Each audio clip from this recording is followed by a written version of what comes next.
Eu moro nesse apartamento já tem mais ou menos 1 ano e meio. E aí aqui tem esse armário no quarto que as portas são de correr.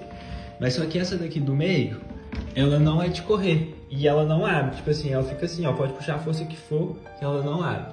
E aí eu perguntei pro cara que eu tô alugando aqui esse apartamento, ele falou que quando fez esse armário, aqui tinha uma parede e aí não deu pra fazer uma porta nesse lugar. E eu deixei quieto, né?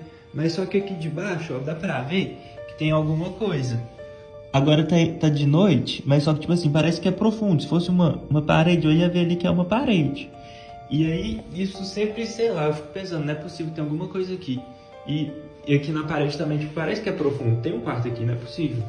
E hoje eu vi que aqui tem tipo uma trancazinha por dentro. Acho que não dá pra ver pelo vídeo, mas aí eu peguei um clipe e eu vou tentar, tipo, subir ela pra ver o que rola lá dentro.